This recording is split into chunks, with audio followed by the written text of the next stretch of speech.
سختیوں کے ساتھ ذکر امام حسین کر رہے ہیں، ایسا نہیں کہ ہو نہیں رہا، وہ وہاں بھی رہا ہے، مگر ہاں سختیاں ہیں، پریشانیاں ہیں، یہ آزادیاں نہیں ہیں۔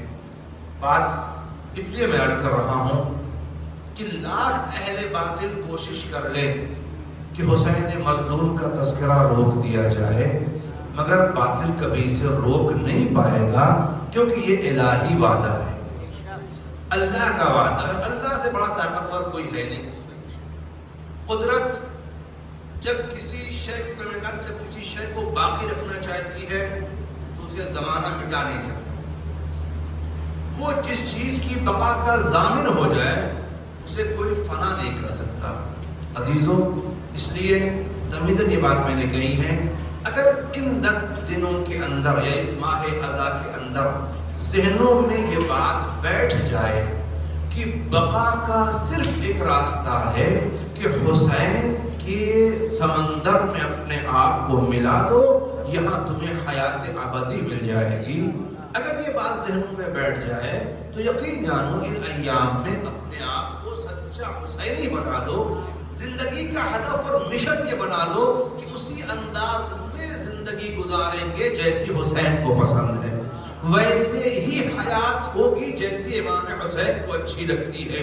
ہمارا طور طریقہ وہ ہوگا جو میرے مولا کو پسند آ جائے، اس زمانے میں حسین کے بیٹے کو پسند آ جائے جو پردے غیب میں منتظر ہے۔ صلوات پڑھ دیں محمد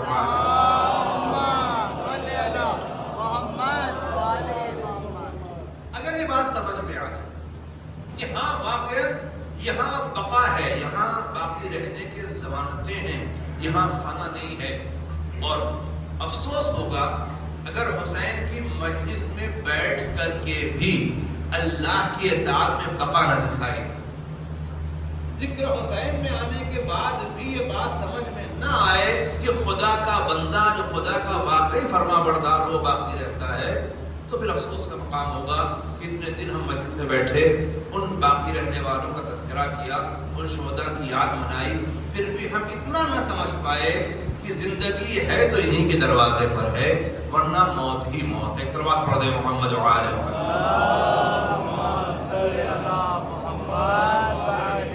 بہت عزیزوں میں اپنی گزارش کرتا ہوں، ہم نے کل گفتگو یہ کی تھی کہ امام حسین علیہ السلام نے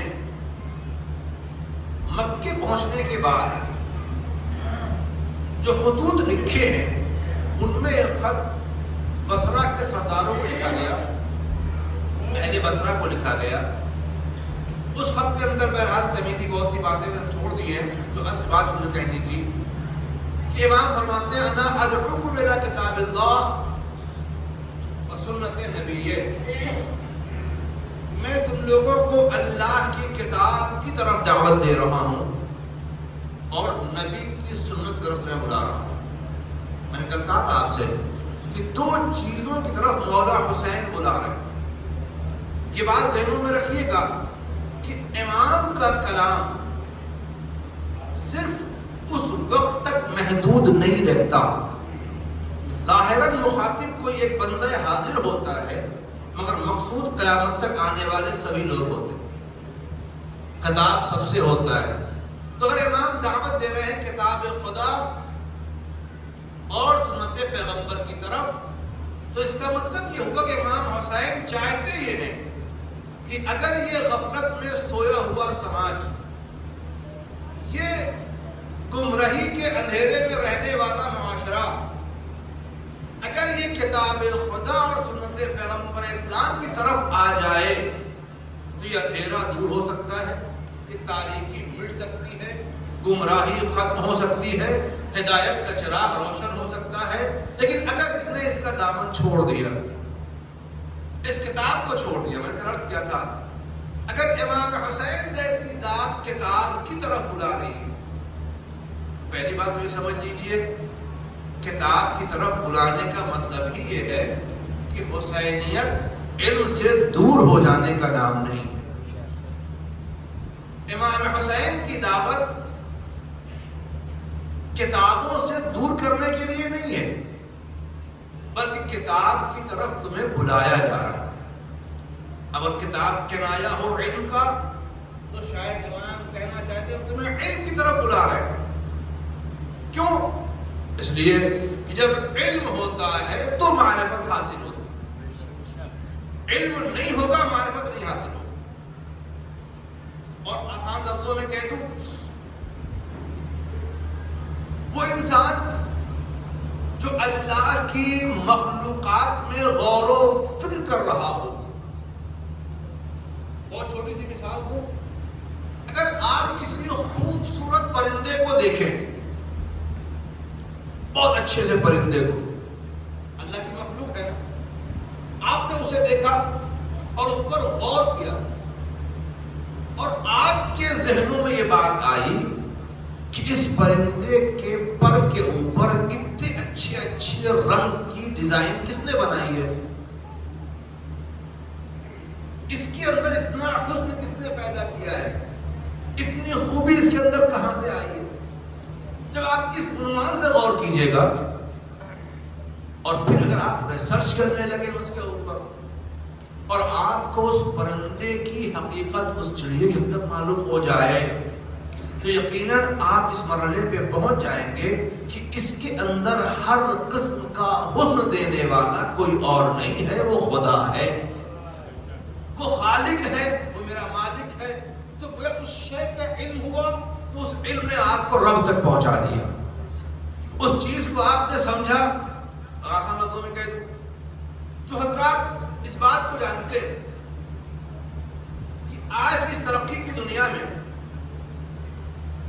لوگوں نے ریسرچ کر لی ہے بہت پہلے کہ ہر انسان کے فنگر پرنٹس الگ الگ ہوتے ہیں، یہ ہو چکا ہے نا سب کو، اس کا استعمال ہو رہا ہے آئی ڈی کے طور پر،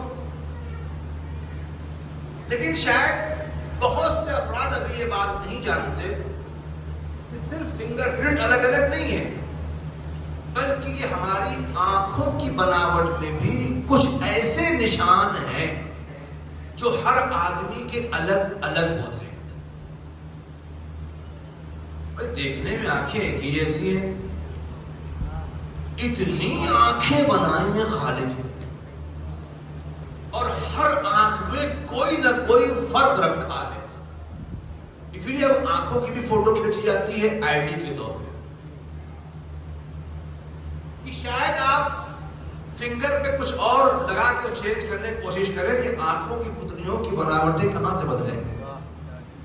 جنہیں نہیں پتا وہ شاید، جنہیں علم ہے اس بات کا، انہیں تو غور کرنا چاہیے نا کہ ان آنکھوں کو جس کو نور کا ذریعہ بنایا گیا، اسے ہر انسان میں انفرادی انداز سے کس نے بنا دیا؟ وہ سامنے کون ہے، وہ بنانے والا کون ہے؟ یہ علم ہوگا تو علم آپ کو خدا تک پہنچائے گا، علم ہوگا تو معرفت حاصل ہوگی۔ اسی لیے کبھی بھی اسلام نے کسی بھی علم کو حاصل کرنے پہ پابندی نہیں لگائی، سوائے اس علم کے جو انسان کو نقصان پہنچاتا ہو۔ صلوات پڑھے محمد وآلہ۔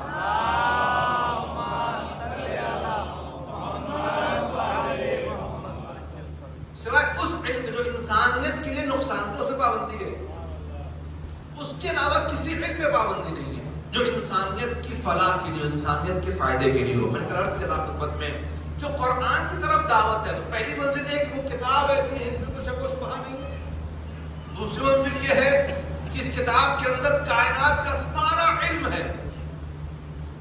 تیسری بات آج کہنا چاہوں گا، جس کتاب کی طرف مولا حسین بلا رہے ہیں،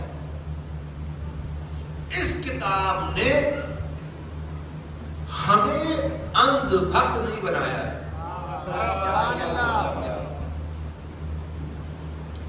بلائنڈ فیتھ کی بات نہیں ہے، بلائنڈ فالوور نہ بنیے، آنکھیں بند کر کے ماننے والی بات کتاب نے نہیں کی ہے۔ اس کتاب نے جگہ جگہ اپنے پڑھنے والے سے کہا ہے کہ عقل استعمال کرو، تدبر کرو، تفکر کرو، تعقل کرو، عقلیں استعمال کرو، غور کرو، سوچو، فکر کرو۔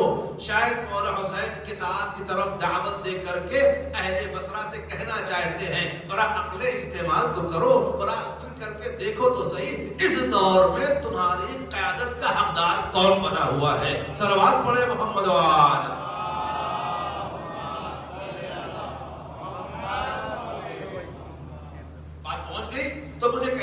لیجئے جس کتاب پر دعوت دی جا رہی ہے اس نے عقل کی بات کی ہے.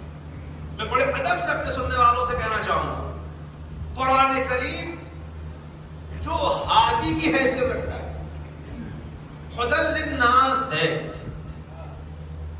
شاید ایک وجہ یہ بھی رہی ہو کہ میں تمہیں کتاب خدا کی طرف بلا رہا ہوں.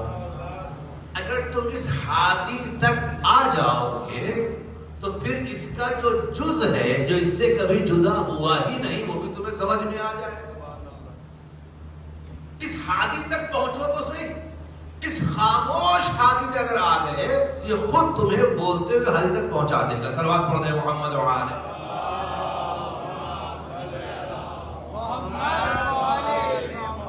فقرہ ایک ہی ہے میں تمہیں کتاب خدا کی دعوت دے رہا ہوں. اس فقرے کی گہرائی کو سمجھیے اس کے اندر چھپے ہوئے مطالب کو سمجھیے. میں نے کہا تأمل کی دعوت ہے تفکر کی دعوت ہے. میں کہنا چاہ رہا تھا قرآن کی روش یہ ہے کائنات کے ہر مبلغ کو جو تبلیغ اسلام کے نام پر نکلتا ہے اسے چیلنج کے ساتھ کہنا چاہتا ہوں کہ قرآن کا طریقہ تبلیغ یہ ہے کہ جس کے سامنے بات رکھو اسے سوچنے کا موقع دو. اس سے کہو اس بات پہ غور کرو عقل استعمال کرو تفکر کرو فکر کرو تب ماننا. مگر اگر کوئی آ کے آپ سے کہے خبردار سوچنا نہیں جو کہہ رہا ہوں اسے مان لو اپنے نہ استعمال کرو جو کہتا ہوں اسے قبول کرو سمجھ جاؤ. اگر عقلوں پہ پہرا لگا کے کوئی دین سمجھا رہا ہے تو قرآن والا دین نہیں ہے کسی اور کا دین لے کر کے چلا آیا ہے. صلوات پڑھے محمد و آلہ.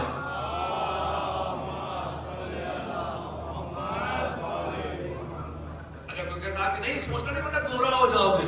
سوال نہ کرو ورنہ بہک جاؤ گے. پوچھو نہیں ورنہ بھٹک جاؤ گے. جہاں یہ نظریہ دکھائی دے آپ سمجھ جائیں یہ قرآن کی روش سے ہٹ کر کے یہ قرآن کا پیغام نہیں پہنچا رہے قرآن کے خلاف چل رہے. تو قرآن کی طرف دعوت اس لیے ہے کہ یہ آپ کو تعقل کی طاقت دیتا ہے عقل استعمال کرنے کی دعوت دیتا ہے. جب بات آئی تو کہنے دیجیے مجھے اسی تفکر اور تعقل کو آپ کیا سمجھتے ہیں؟ چھوٹی موٹی بات ہے یہ روایت کے فقرے ہیں. تفکر الساعہ افضل من عبادت 70 سنہ. ایک لمحے کی صحیح فکر 70 سال کی عبادت سے بہتر ہے. ایک لمحے کی صحیح فکر 70 سال کی عبادت سے بہتر. اندازہ لگا لیجیے آپ اسلام تفکر کو کیا اہمیت دے رہا ہے. روایت سناؤں میں آپ کو فقرے ہے روایت کی. التفکر فی مخلوق اللہ فی مخلوق السماوات والارض عبادت المخلصین. اللہ کی مخلوقات میں غور و فکر کرنا مخلصین کی عبادت. عبادت تو بہت سے لوگ کرتے ہیں اس میں اخلاص کتنا پتہ نہیں دکھاوا ہی خالص ہے. مگر اللہ کی مخلوقات میں غور کرنا مخلص بندوں کی بات کہلاتی ہے. جہاں کوئی ریاکاری نہیں کوئی دکھاوا نہیں خالص عبادت ہے. غور کر رہے ہیں نہیں غور کیا آپ نے شاید میں فقرہ یہاں پہ کہا کرتا ہوں. جن قوموں کے نام پر نئی نئی ایجادات ہیں نئی نئی ریسرچ ہیں. میں بچوں سے عرض کروں بہرحال جو سوال پڑھتے محمد و آل محمد پر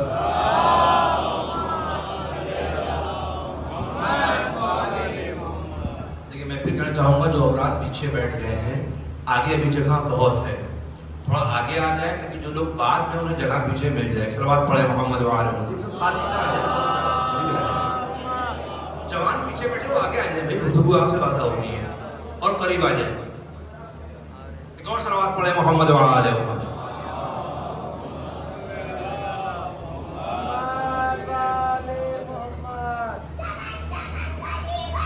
آگے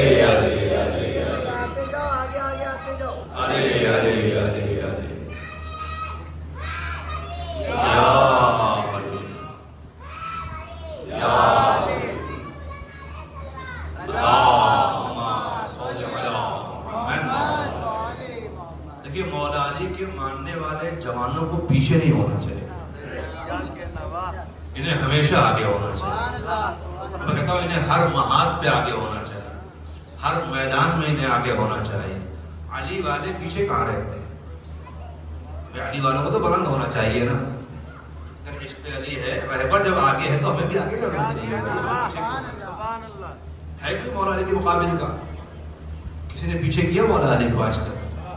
کسی محاذ پر بتا دیجیے آپ مجھے، چاہے شجاعت کی بات ہو، چاہے علم کی بات ہو، چاہے سخاوت کی بات ہو، چاہے اخلاق کی بات ہو، کسی محاذ کی آپ بات کر لیجئے، جتنے بھی حسنات ہیں علی آگے نظر آئیں۔ تو علی والے جوانوں کو بھی آگے ہونا چاہیے۔ دیکھیں میں ایک بات کروں، کلاسز میں عام طور سے جو بچے پیچھے بیٹھتے ہیں ان کے بارے میں کیا کہا جاتا ہے؟ سلوات پڑھ دے محمد وہاں۔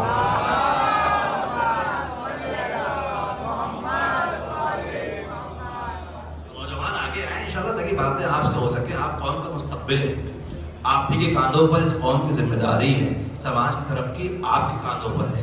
بزرگوں نے اپنا کام کر دیا، ایک اچھا سادہ کھانا بنا دیا آپ کے لیے، بہترین فرش بچھا دیا، کچھ علماء کو بلا دیا، انہوں نے اپنا کام کر دیا، باقی ذمہ داری آپ کی۔ صلوات پڑھیں محمد وعلى محمد۔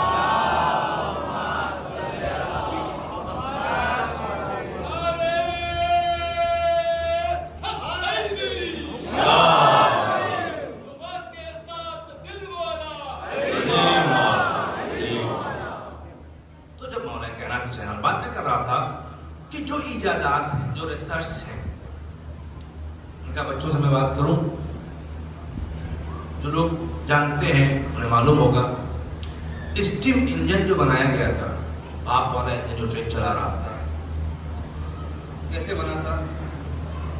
ایک کوئی بندہ تھا، ایک کوئی آدمی تھا، وہ کیتلی میں پانی کھولا رہا تھا، ابال رہا تھا، اس کو بوائل کر رہا تھا، تو اس کے اوپر ڈھکن جو تھا وہ گر گیا۔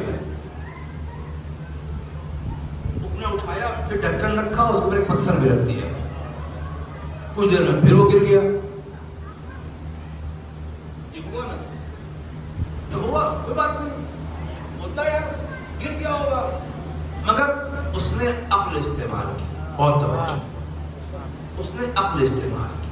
آخر ڈھکن گرا کیسے؟ یہ اینٹیں پتھر کے ساتھ کیسے گر گیا؟ یہ کیسے ہوا؟ کیوں ہوا؟ اس کی وجہ کیا ہے؟ اس کا سبب کیا ہے؟ شاید اس کے مذہب میں کیوں کیسے والا سوال عبادت نہ رہا ہو، اور اسلام کے دائرے میں یہ سوال عبادت بن جاتا ہے۔ کیوں ہوا؟ کیسے ہوا؟ ایسا کیوں ہوا؟ ویسا کیوں ہوا؟ جب نے سوچا تو اس کی سمجھ میں آیا کہ اچھا، یہ بھاپ میں اتنی طاقت ہے کہ ڈھکن گرا دے۔ بہت توجہ، یہ طاقت ہے کہ ڈھکن گرا دے۔ اب اس طاقت کو استعمال کیا جائے، اس طاقت کو استعمال کیا جائے۔ اے کاش، شاید اسی لیے کچھ اہل سائنس نے یہ بات کہی کہ اے کاش علی ہمارے دور میں رہے ہوتے، یا ہم علی کے دور میں رہے ہوتے۔ ایک فقرہ کہوں، جس وقت میرے آقا علی نے کہا تھا کہ اگر میں چاہوں اس بہتے پانی سے گھروں کو روشن کر دوں، اگر یہ سمجھدار لوگ وہاں ہوتے تو ضرور پوچھتے مولا بتائیے روشن کیسے ہوگا، وہ طاقت کیسے استعمال ہوگی۔ اگر اسی وقت ایسے باشعور لوگ رہے ہوتے تو لائٹ کئی صدی پہلے آ چکی ہوتی۔ صلوات پڑھے محمد وعلى۔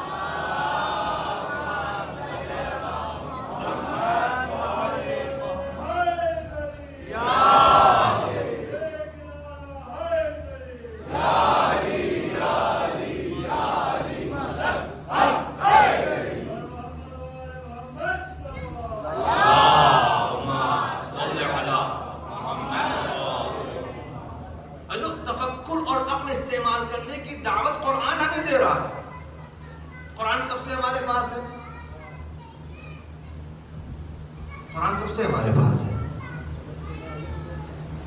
رسول خدا لے کر کے آئے تھے بھائی،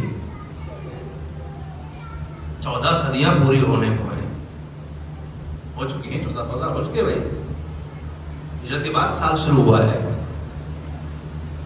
14 صدیوں سے اتنی قیمتی کتاب ہمارے گھر میں رکھی ہے اور مفکر غیروں میں پیدا ہو رہے ہیں. جو کتاب عقل استعمال کرنے کی دعوت صدیوں سے دے رہی ہے اس کے مالک ہم بنے بیٹھے ہوئے ہیں. اور کام کون کر رہا ہے؟ دوسرے کر رہے ہیں. میں ایک بات یاد دلاؤں آپ کو، مولا کائنات علی بن ابی طالب علیہ السلام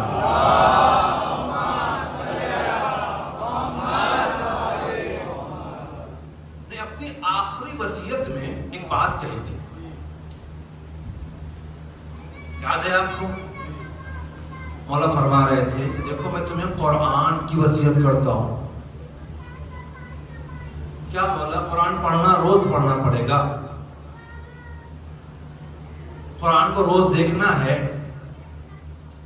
کہ قرآن کے لیے ہمیشہ اچھے اچھے کور سلنے ہیں،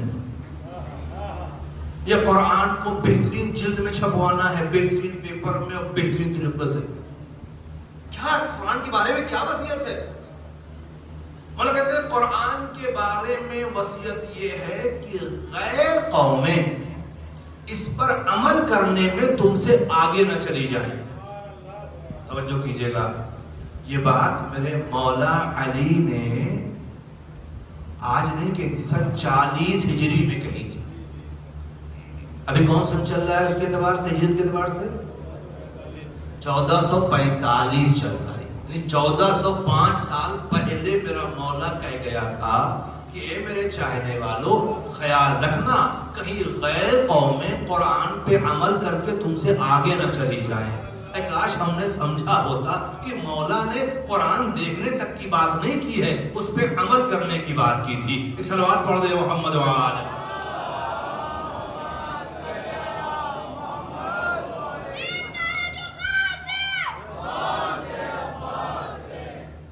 میں ایک بات کہنا چاہوں گا، شاید امام حسین قرآن کی طرف دعوت دے کر کے ہمارے ذہنوں کو اس طرف متوجہ کرنا چاہ رہے ہیں کہ اگر لوگوں نے میرے بابا کی وصیت پہ عمل کر لیا ہوتا تو آج مجھے قرآن کی طرف نہ بلانا پڑتا، آج یہ نوبت نہ آتی کہ نااہل قیادت کر رہا ہو اور جو وارث قرآن ہے اسے محروم کر دیا جائے.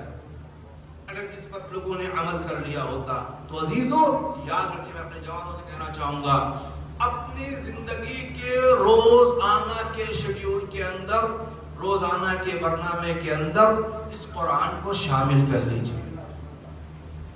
میں آپ سے نہیں کہتا کہ روز ایک پارہ پڑھیے، آپ روز آدھا پارہ پڑھیے، روز چوتھائی نہیں، ایک صفحہ مگر ترجمے کے ساتھ،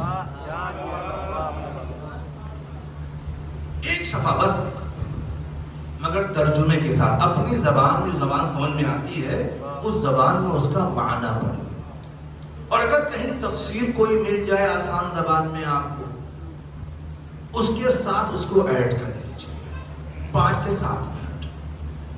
یقین جانیے اس منبر سے کہہ رہا ہوں، جس دن ہم نے روزانہ کی زندگی میں قرآن کو شامل کر لیا، ہماری حیات میں وہ انقلاب برپا ہوگا کہ ہم عملی اعتبار سے، اخلاقی اعتبار سے، جسمانی اعتبار سے، روحانی اعتبار سے، ہر اعتبار سے منفرد نظر آئیں گے. صلوات پڑھیں محمد وآل.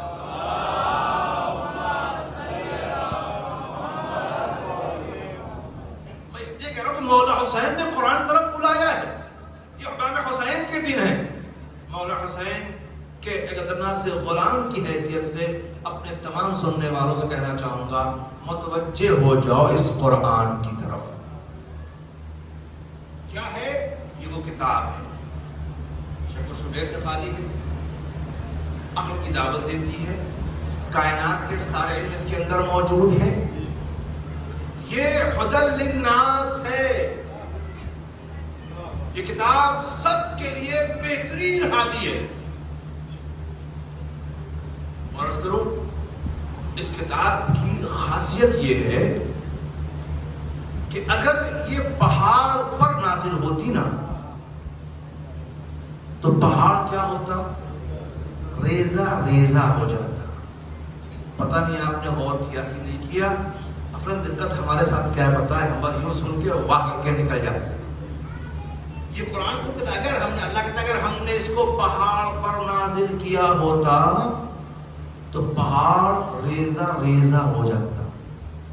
پہاڑ معمولی چیز ہے، چھوٹا پتھر ہے. پہاڑ کے ٹکڑے کرنے کے لیے کیا استعمال کیا جاتا ہے؟ اتنی اس سے زیادہ طاقت قرآن میں ہے. وہ ریزہ ریزہ نہیں کرتا، ٹکڑے ٹکڑے کرتا. قرآن ریزہ ریزہ کر دیتا. اسے لوگوں نے خالی قرآن کی آیت سمجھا اور اس کا مفہوم سمجھتے آپ کہ اس قرآن میں اتنا وزن ہے کہ پہاڑ جیسے بڑے وجود کو بھی ریزہ ریزہ کر سکتا ہے. بس اتنی سی بات ہے، قرآن سمجھ میں آئے تو صحیح. صلوات پڑھ دے محمد و آلہ.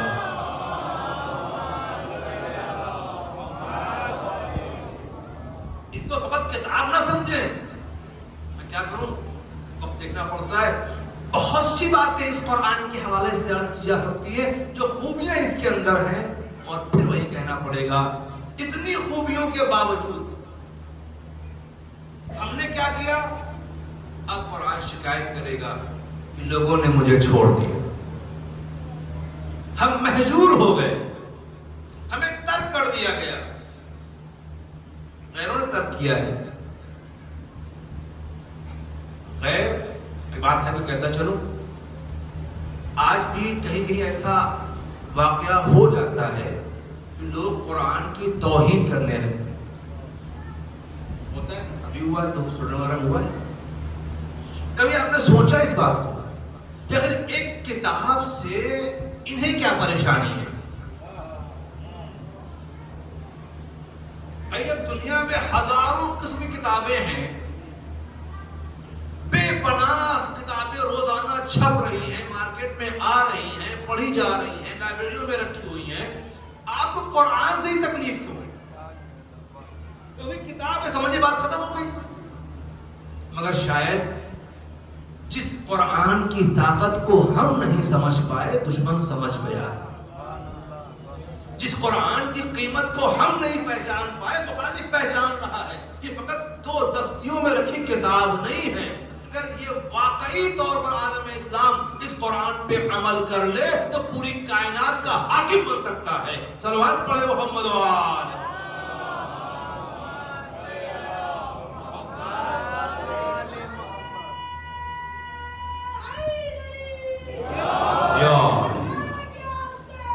لبیک یا حسین. مگر مسئلہ یہ ہے، دقت اسی بات کی کہ ہم نے اس کتاب کو فقط گھر کی زینت بنا رکھا ہے. ہمارے گھروں میں رکھا تو ہے نا، ہمارے گھروں کی زینت تو بنا ہوا ہے.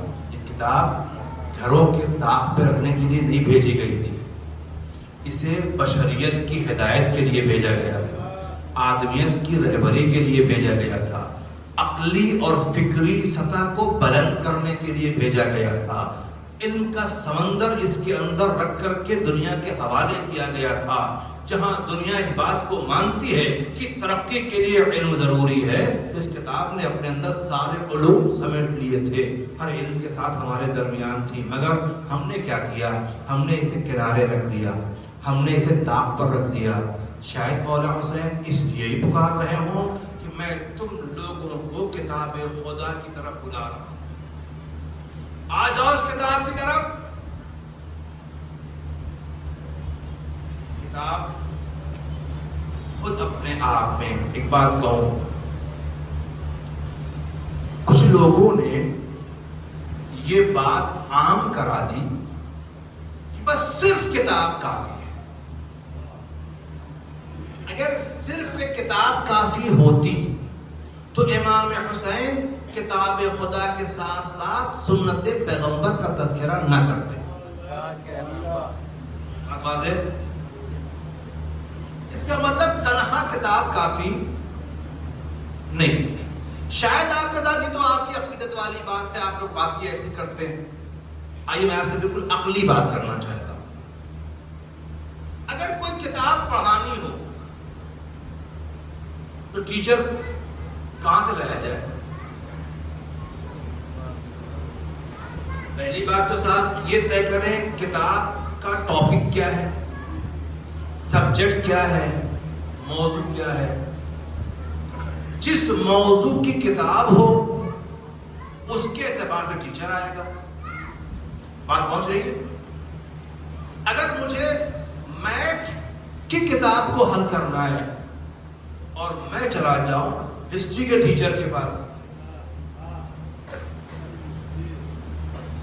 ٹیچر چھوٹا والا نہیں، ہسٹری کا بڑا پروفیسر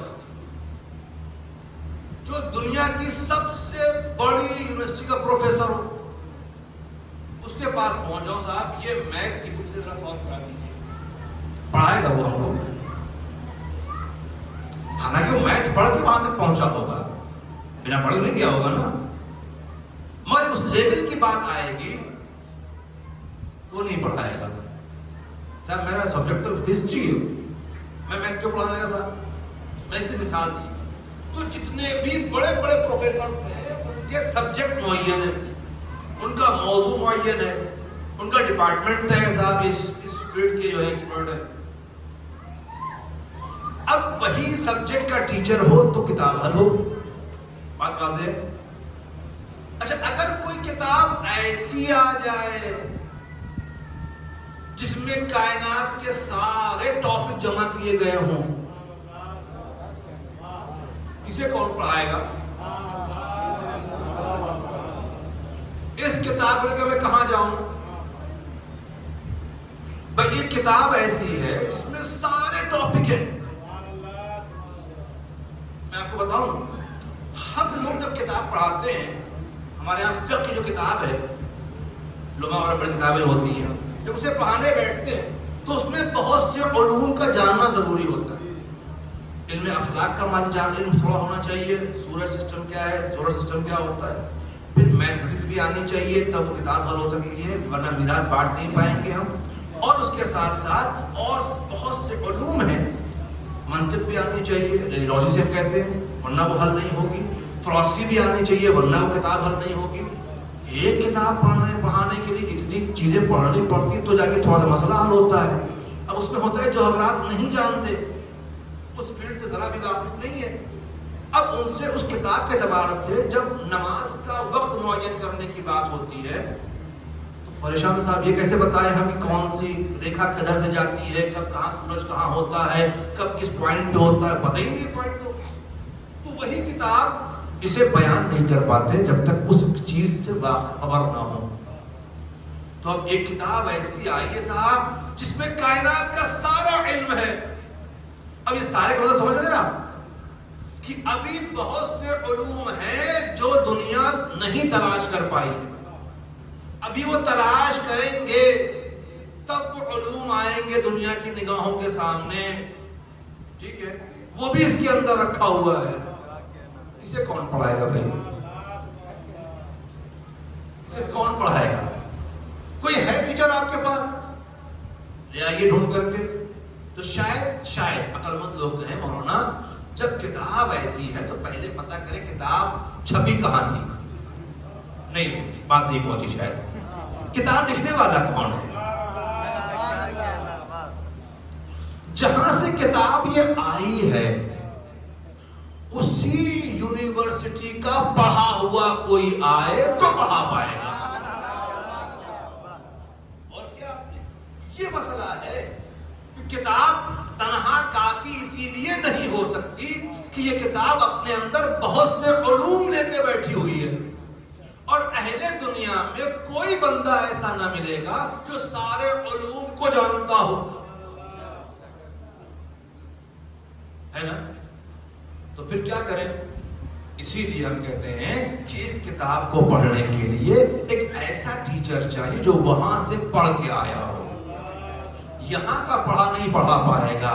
اور شاید اسی لیے ہمارے آپ کے چوتھے امام نے کہا تھا اوتینا العلم، ہمیں علم وہاں سے دیا گیا ہے، ہم نے یہاں نہیں پڑھائی کی ہے. صلوات پڑھے محمد و آل.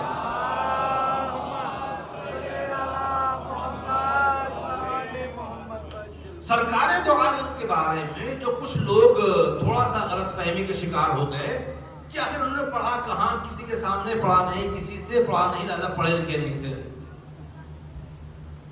مشکل اسی بات کی ہے، اگر اس روح زمین پر کوئی ایسا ہوتا کہ جو وہاں کے پڑھے ہوئے کو پڑھا پاتا تو شاید رسول یہاں پڑھتے۔ رسول تو وہاں سے پڑھ کر کے آئے تھے، خدا نے پڑھا کے بھیجا تھا، عالم اس علیم نے پڑھا کے بھیجے، بس سارا علم ہے۔ تو یہاں انہیں کون پڑھا پاتا؟ صلوات پڑھے محمد و آل محمد۔ جب بات ہے تو کہتا چلو فقرہ اور پڑھ کر کے، پر یہی بات پھر پلٹ کے سامنے آئی کہ جب مولا کائنات نے دست پیغمبر پر قرآن سنانا شروع کر دیا تو کہا اچھا صاحب آپ لوگ تو علی کو بڑھا دیتے، بتائیے رسول اسلام نے تو نہیں سنایا تھا، اور علی سنا دے، اتنے بڑے علی ہو گئے، ان سے بڑے ہو گئے۔ ابھی دیکھیں فرق والی بات ہے، مسئلہ یہ تھا قبلہ کہ اگر رسول اسلام سناتے تو کس کو سناتے؟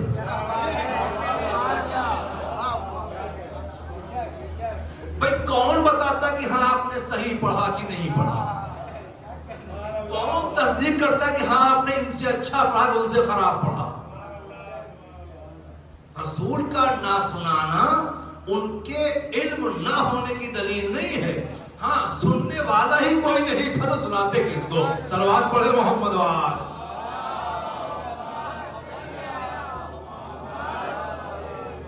اور علم تھا، اس کی دلیل یہ ہے کہ جب مولا کائنات نے پڑھا تو نبی نے تصدیق کی۔ صلوات پڑھے محمد و آل۔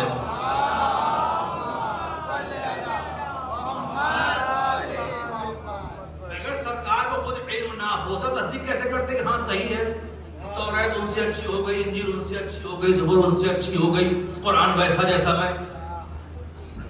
یہ علم تھا، اسی لیے کہتا ہے بات کہہ دوں، کبھی کہ جو لوگ صاحبان علم ہیں، جو صاحبان فکر ہیں، جو صاحبان مطالعہ ہیں، میں ان سے کہنا چاہوں گا یہ ان کا درد ہے، علم سینے میں بہت ہے، سنائیں کس کو؟ سننے والے لوگ نہیں ہیں، سمجھنے والے افراد نہیں ہیں۔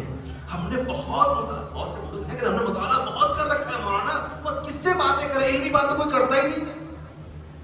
تو اہل علم کا سب سے بڑا درد یہ ہوتا ہے کہ سنائیں کسے، بتائیں کسے؟ کوئی سماعت ہو تو اس لیول کی، شاید یہ درد رسول کو بھی تھا، علم تو قرآن کا وہاں سے لے کر کے آئے تھے، اور یہاں بتائیں کس کو، یہاں سنائیں کس کو؟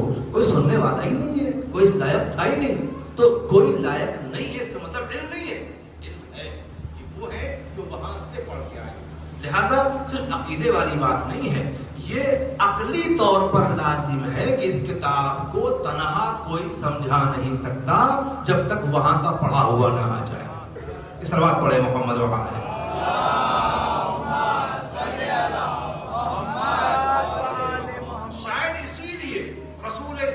جاتے جاتے کتاب کو تنہا نہیں چھوڑا، معلم کے ساتھ بھیجا تھا، ٹیچر کے ساتھ کتاب چھوڑ کے گئے تھے۔ اب کسی کو ٹیچر سے ہی جھگڑا ہو جائے تو بات ہے، وہ مسئلہ نہیں۔ دیکھیں دقت یہ ہے، ایک بک پڑھنے کے ہم کالج میں گئے، ہم نے ٹیچر سے لڑائی کر لی، ٹھیک ہے، اس کا نقصان تھوڑی نہ ہوگا، اس کا علم اپنے مقام پر ہے، جھگڑا کر کے ہم نے اپنا نقصان کیا، ہم خود علم سے محروم ہو گئے۔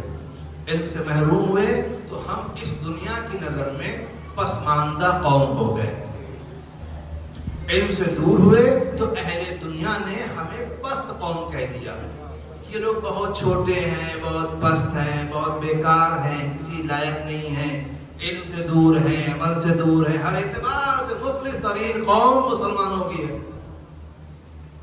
اب اس کا ذمہ دار کون ہے؟ اسے ایک بات کہہ دوں، اس کا ذمہ دار وہ ہے جس نے وہاں کے معلم سے جھگڑا کیا۔ نہ ٹیچر سے جھگڑا ہوا ہوتا، نہ کتاب بنا ٹیچر کے رہ جاتی، نہ ہم پست ہوتے۔ ہم اگر اس علمی سلسلے سے جڑے ہوتے جہاں سے کتاب آئی تھی وہیں کا معلم رہتا، یہ قوم سب سے بلند قوم کہلاتی۔ صلوات پڑھے محمد و آل محمد۔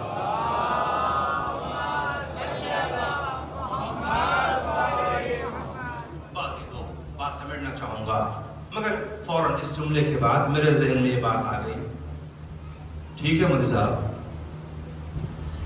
جو آپ کہہ رہے ہیں اتنا بتائیے کہ جو لوگ یہاں بیٹھے ہوئے ہیں کیا یہ بھی معلم سے لڑ کے آئے ہوئے ہیں؟ پتا نہیں میری بات آپ تک پہنچے کہ نہیں پہنچے۔ یہ جو لوگ فرش عذاب پہ آ کے بیٹھے ہوئے ہیں، جو اپنا کام چھوڑ کے بیٹھے ہوئے ہیں، جو اپنا قیمتی وقت یہاں صرف کر رہے ہیں، جو ذکر حسین سن رہے ہیں، ذکر اہل بیت سن رہے ہیں، کیا یہ بھی معلم سے لڑے ہوئے ہیں کیا؟ کیا ان میں کوئی جھگڑا ٹیچر سے ہے؟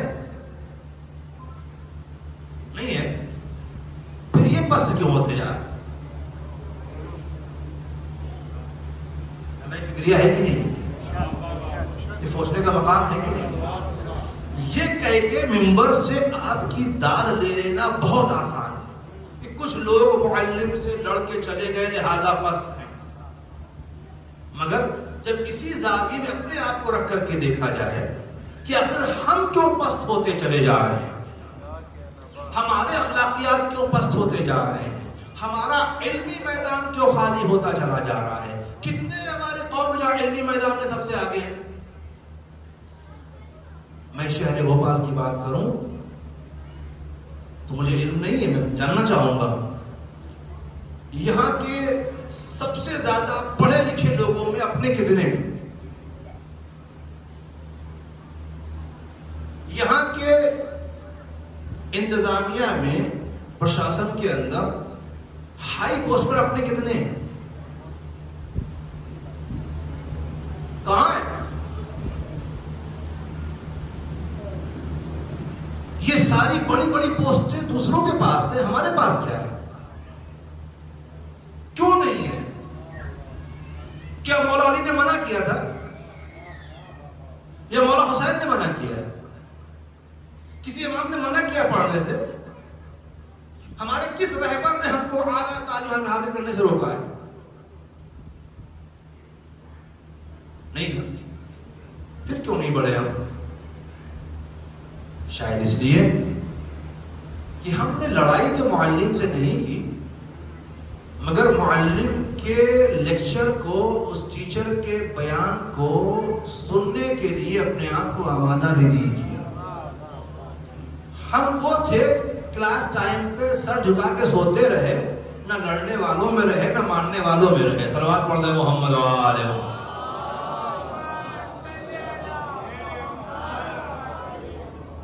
وہاں ہم ہیں صاحب، ہم ہیں، بہتر نہیں تھا، اس کے علاوہ ہم نے کچھ نہیں کیا۔ نتیجہ اب ایک بھائی دوسرے بھائی کا دشمن بنا بیٹھا ہوا ہے،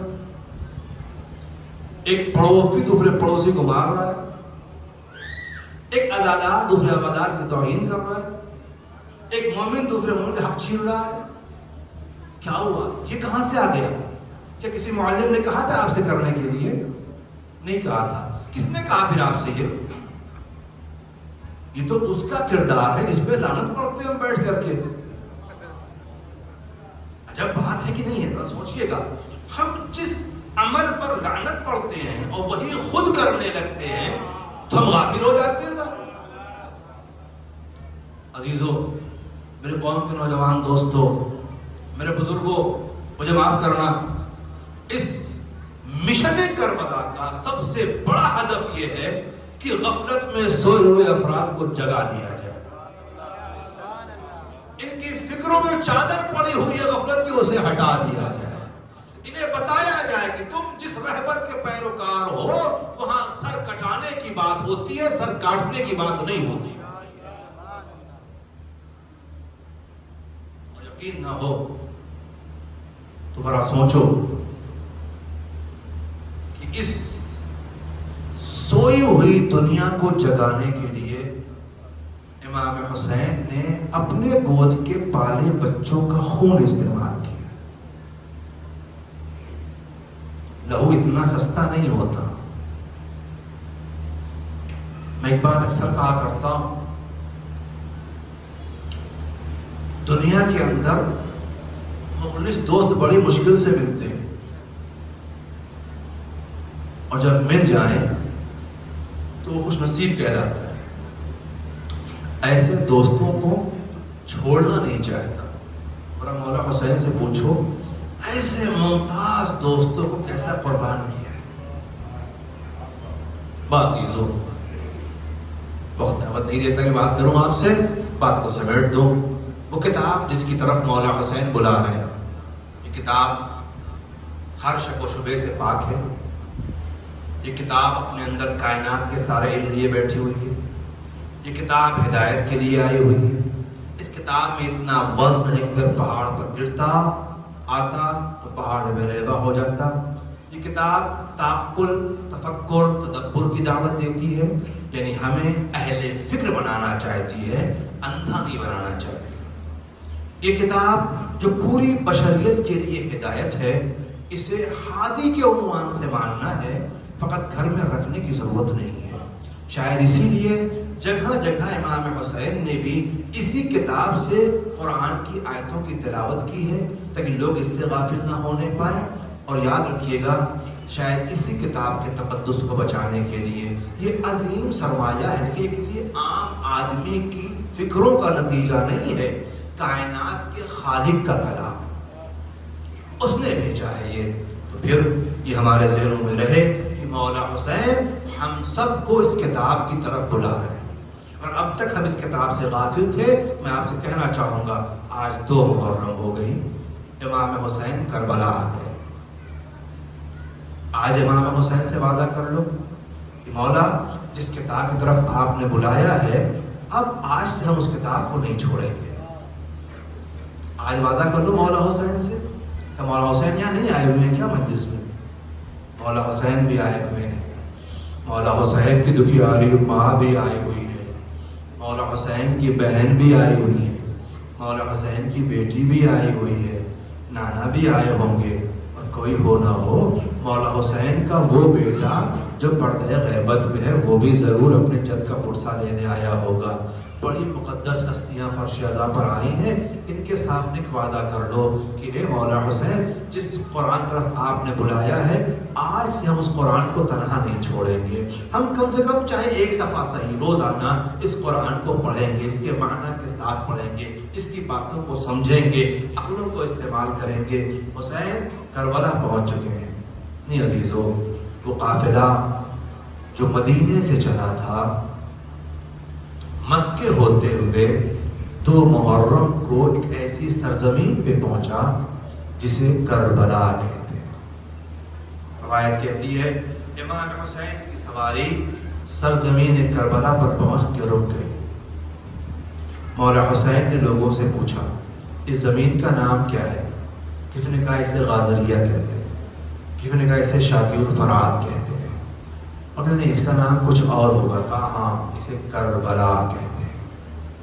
بس غبارو جب کربلا سنا امام حسین نے ایک مرتبہ آواز دی, بس میرے چاہنے والوں اتر آؤ اپنی سواریوں سے. ہاں ہونا محط رحالنا, ہاں ہونا محل قبورنا, یہی وہ جگہ ہے جو ہماری قبریں بنائی جائیں, یہی وہ جگہ ہے جہاں ہم سے جس کا ہم سے وعدہ کیا گیا ہے, ہمیں یہیں اتر آنا ہے. قافلہ رک گیا, منزل آ گئی. زمین کربلا پر امام حسین کے قدم پڑے. زمین نے استقبال کیا اپنے مسافر کا. روایت کہتی ہے کہ امام حسین نے کربلا کے اطراف میں رہنے والوں کو بلایا, اور بلانے کے بعد سب سے پہلے ان سے یہ زمین خریدی ہے.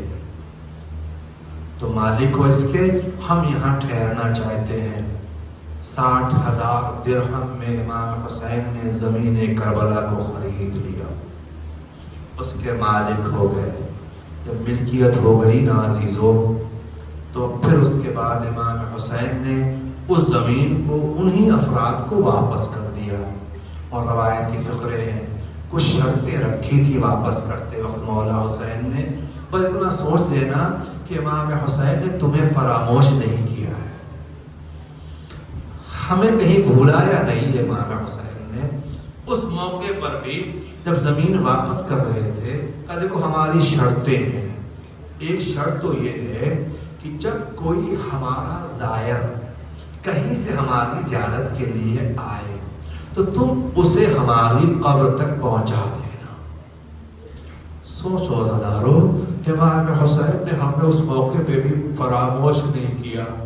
قیامت تک جب بھی کوئی حسین کی زیارت کربلا جائے تو قبیلے والوں تمہاری ذمہ داری ہے انہیں میری قبر تک پہنچا دینا۔